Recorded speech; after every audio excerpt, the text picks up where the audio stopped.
There is a hidden history that's been deliberately obfuscated from the peoples of the world, and that's why I, your intrepid host, L.A. Marzulli, is on the trail of a Nephilim. The Genesis 6 narrative states that the Nephilim are on the earth in those days and also afterwards. If that's true, can we find evidence that corroborates this? I'm L.A. Marzulli. Join me as we go on the trail of a Nephilim.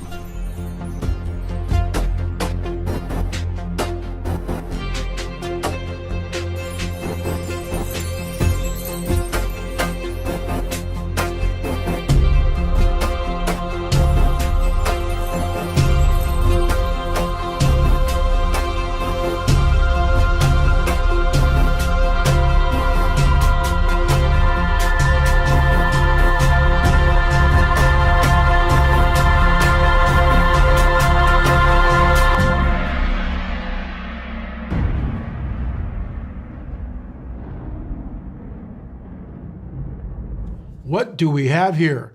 My inbox is blown up with this, and we'll be getting into this and so much more. But first, a word from our trusted sponsor. Have you ever wondered what happens if a legendary Chuck Norris? I recently saw a video he made, and I was shocked. He's in his 80s and still kicking butt and working out and staying active.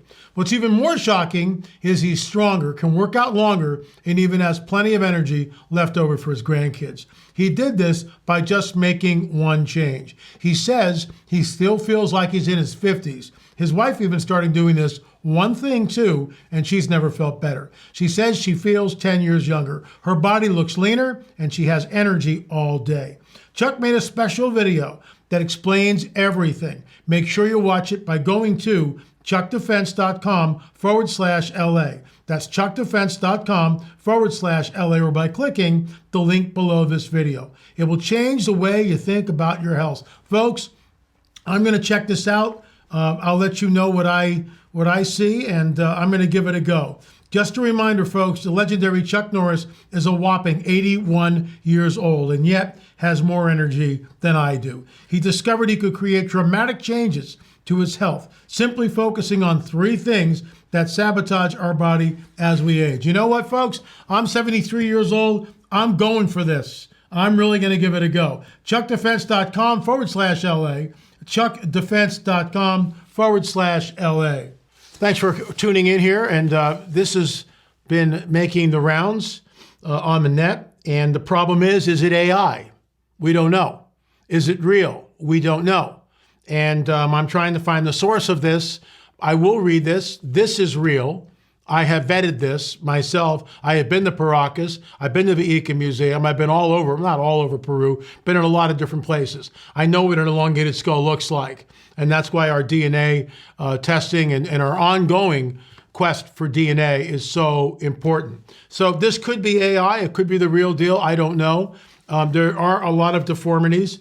This could be hydrocephalia, where the skull, the entire skull, is opened up. The only way I can really tell whether this is real or not would be to turn the skull over and to see where the foramen magnum is. And I will get into that right now. The foramen magnum is this area right here. I'm going to zoom in on this, John Adam. Hold on, folks. So here's the foramen magnum right here. This is where the spinal column attaches itself to the skull. Now that little hole there that you see is to hold a dowel. And that white spot around it is the clay that our good friend who passed away last year, I believe, or the year before, Joe Taylor. 2 years ago now.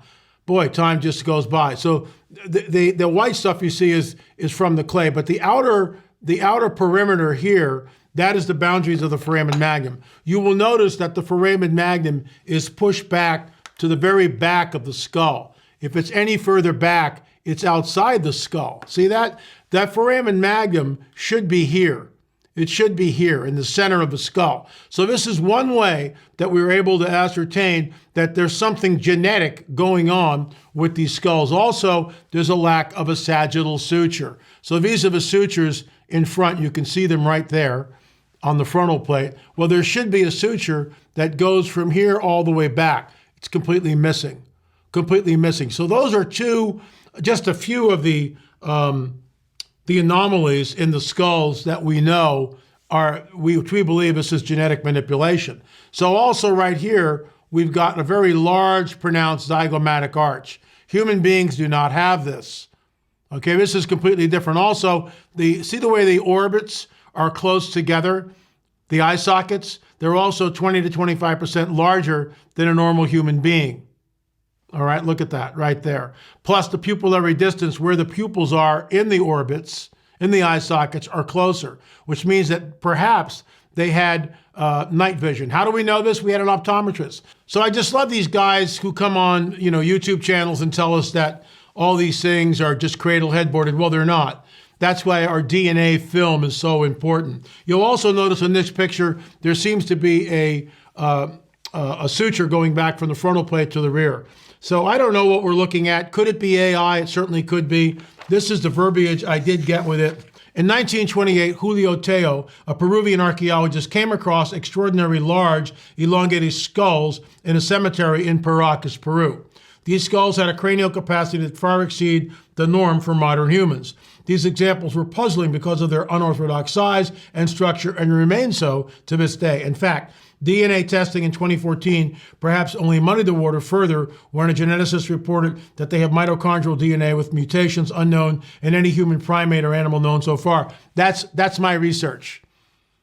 That's not Brian Forrester, that's my research.